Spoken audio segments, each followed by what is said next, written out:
Hey guys, Ashby at Ashby Farms, and we're out here just wax dipping midsummer. I still can't seem to catch up on equipment at this point in time, which is hilarious, but we are just doing our best.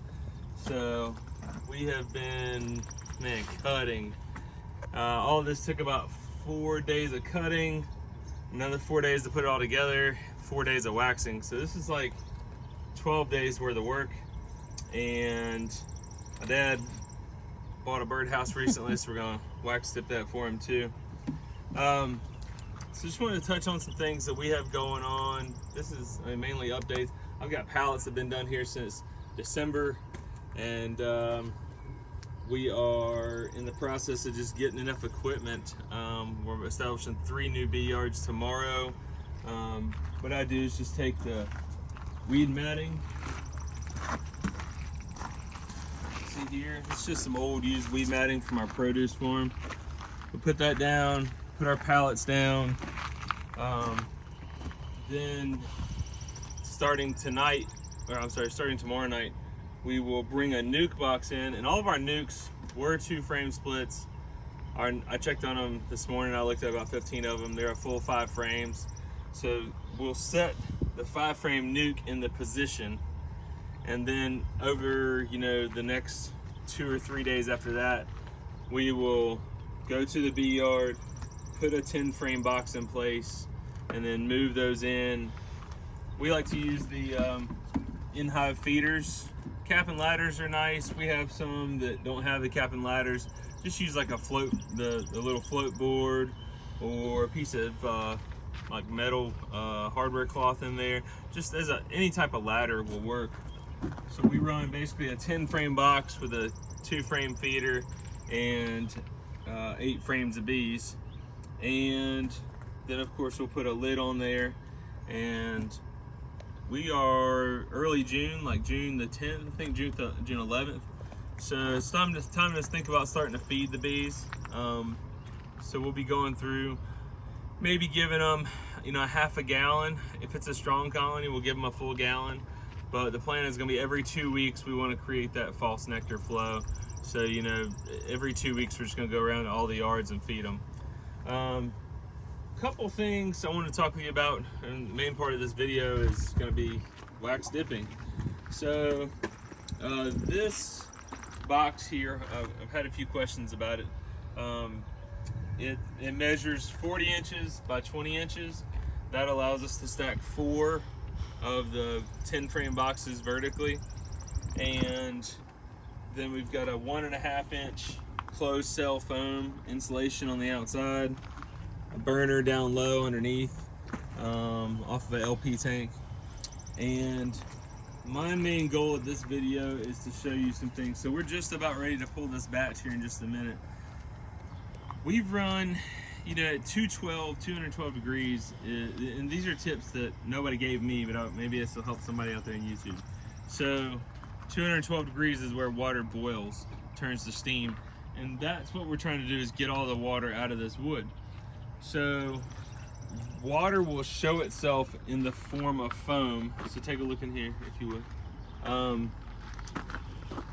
This is foam. It's water coming out of the wood. So this wax is currently at 240 degrees, and that's where I have found, in my opinion, is the sweet spot.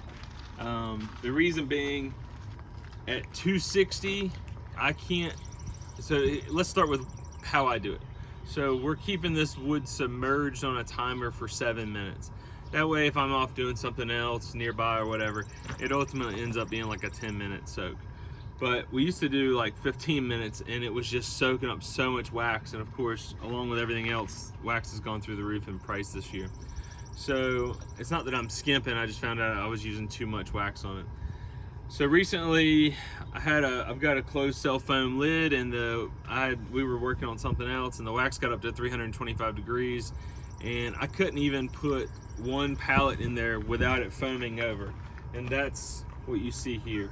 So at 325 degrees, we're getting foam overs. All right, that's too high. So we cut the heat, we let it cool down, got about 275. I put 2 pallets in, and it foamed over again. And this is just wax, going on the ground, and that costs money. So then we went down to 260, and you can't achieve these temperatures but in midsummer. Like today it's 85 degrees. You know, when it's cool out in March and its high of the day is 60, you're never gonna get above 230. But I like my wax somewhere between 230 and 240. So at 240 degrees, after this has been in for about 7 or 8 minutes now. So show them this foam real quick. This is a good example. So this is all your loose foam, and this stuff here is actually cooling. That's what we're seeing. You see the wax bubbles kind of setting up. So I'm gonna undo this. One thing that we have learned is to use a step. While some people may say that's dangerous, you just gotta be careful. You know what we say, safety third. But it comes out. Do you want your wax gloves? Yeah, I'll get them in a second. You can see that the woodenware immediately floats in there.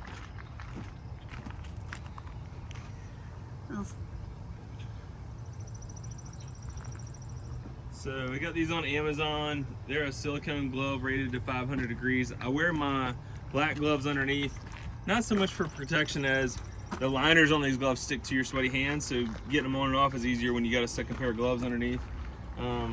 So we're putting down these 2 sticks, and then putting our this allows the weight of the cinder block to stretch across all 4 boxes.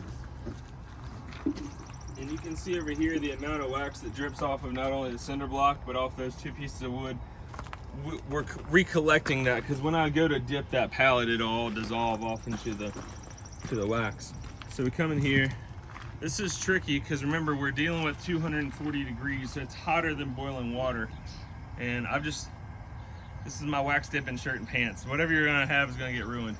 I turn them this way so all the come around right here, so all the wax can get out of the handles. Just let it drip there. Put one here. Take that one's wedged. Sometimes they do this. You just gotta get 2 where you can work with them. Let them drip a second. And I want this lip, what is the frame rest lip, to the outside. So that's the outside and that's the outside. So that in a minute, just filming here, we got all this wax is now running down into the corners.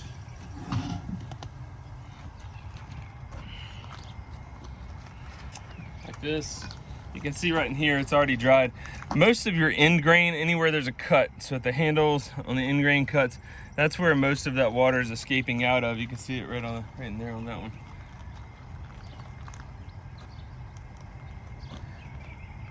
And then I was supposed to have moved these already, but I wasn't prepared.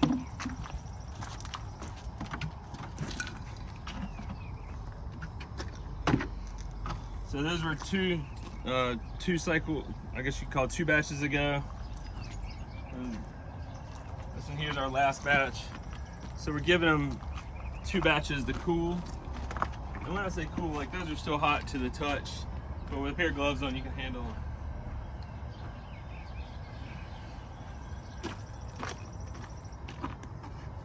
So you can still see there's some wax right there in that frame rest. It'll soak in.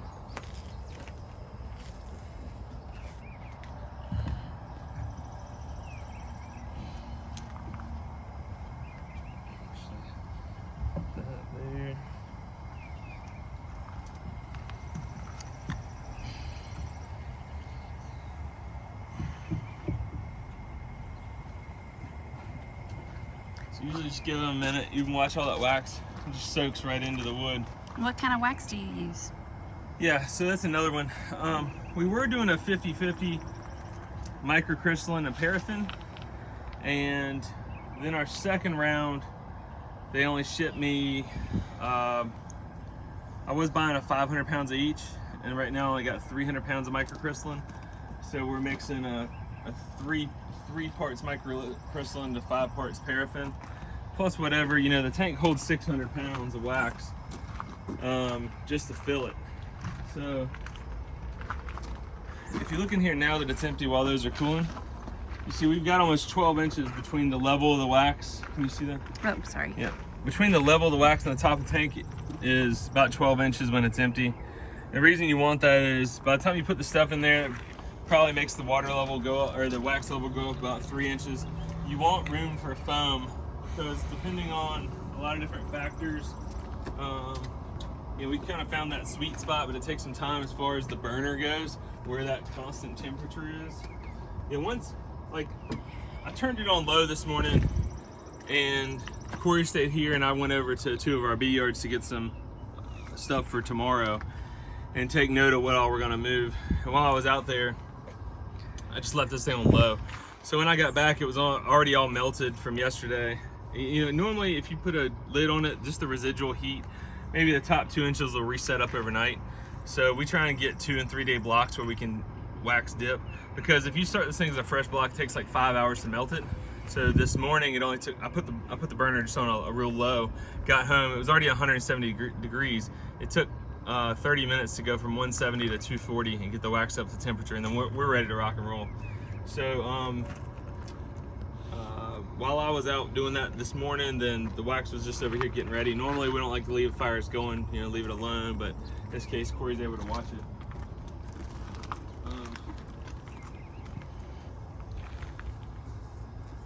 So this is just a little learned trick that we do over time, is how to stage them. And it makes for no and low, I call it low splash, not no splash, but low splash. Because when this stuff gets on you, you see all these little droplets of wax. When it gets on your skin, like, it's burning hot. I mean, it's 240 degrees. It's hotter than boiling water. So it doesn't feel good. These last 2 up.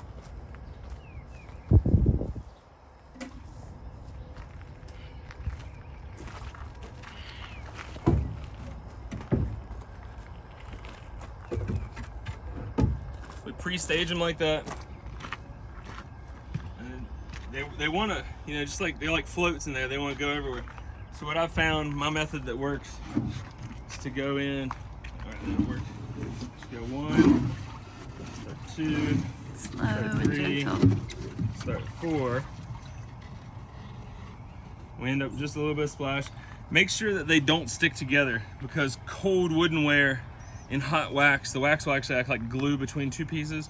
We used to run a 5th deep in between like this, but it made it really difficult getting out, and where the 2 boards would touch, the wax would set up and get cold, and then the wood wouldn't permeate or wouldn't soak through with wax.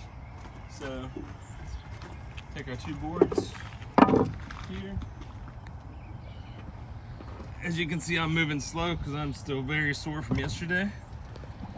Go ahead and submerge it,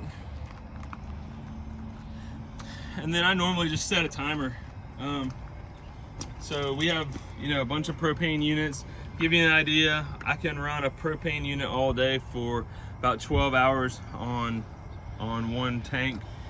And so 3 days in a row, we required 3 tanks of doing this. And that's just kind of an update. Like I said, I think running that wax at between 230 and 240, the microcrystalline has a melt point of 190. And the paraffin has a melt point of 130. I'm going to show you something. Walk with me. So last year we ran the wax early in the year at about 215 degrees, just barely over boil. We struggled. A lot of times we had it at like 205. I didn't have that that insulative wrap on it, so we couldn't get the wax up to temp. Here's the results of this. So these are last year's boxes. You can see this wax is in the sun. It's melting out. It didn't permeate the wood, it coated the wood. So what you end up with is like this, or I hope the camera can pick up. This is all shiny right now. There's your drips right there. I actually pulled a lot of this off earlier. Yeah. Had I known you were going to video it, I would have done We've that. got wax all from last year. Now, one of the benefits of using last year's equipment, look at all this propolis. This is all propolis in the corner. That's all propolis up the corner. These are overwintered. You can see where they propolized in. Okay. So this makes for like the absolute best swarm traps. And that's how we do it. The bees have already lived in it. It smells like bees. So anyways, guys, that's just a little update on I try and do these little daily videos. Here's what's going on at our farm. Here's what's going on in the bee biz. Here's what we're doing, and just plugging away at it. So couldn't do it without Miss Corey in the background behind the camera, or helping out in the bee yard and everything that she does, and just plugging away at it every single day. So hope you guys enjoyed it. If you like it, subscribe it to the channel. Subscribe to the channel, and follow and like. Appreciate it. Y'all have a good day. Where are we? Oh, it's the other way around. It's there he is.